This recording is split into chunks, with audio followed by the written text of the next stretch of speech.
Hello everyone. If y'all remember, this mead ended very sweet because it got stuck because I messed up. But it did make a really great mixer.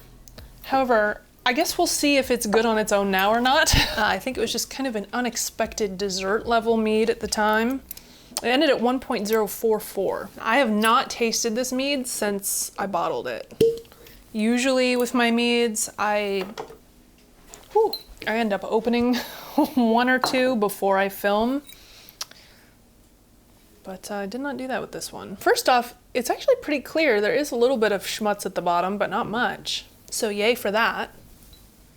It is interesting. I mean, it just smells like blueberries and basil. What can I say?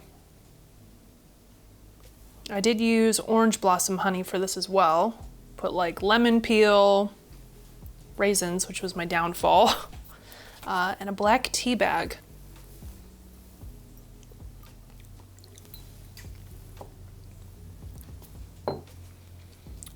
Yeah, it's a dessert mead. I mean, it tastes like honey. What can I say? It's super, super honey forward. Hey, BB, you want to come here and try this? Tell me what you think.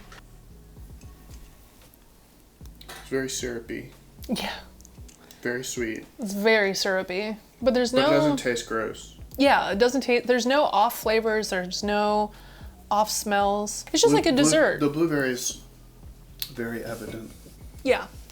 The basil, I think I would never be able to identify it, but yeah, it's just kind of this herbal. Yeah.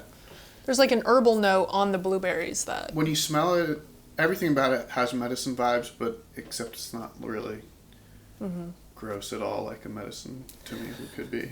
Yeah.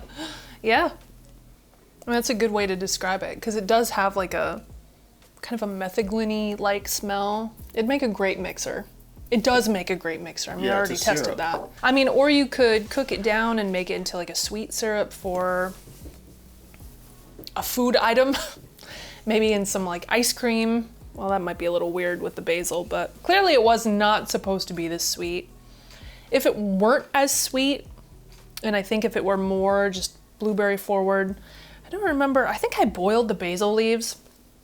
I don't think I would do it that way again. I think I would just add them in to get more of, I don't know, an unaltered sort of basil flavor. Because like Louis said, you don't really necessarily know, maybe flavor-wise, that what you're drinking is basil. I think there's something to the recipe.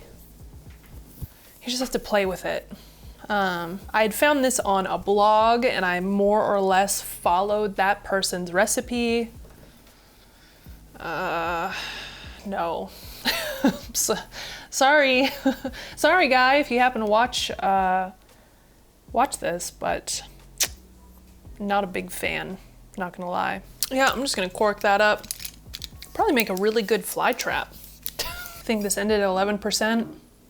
I don't know. I don't really know what else to say about it. That's really about it.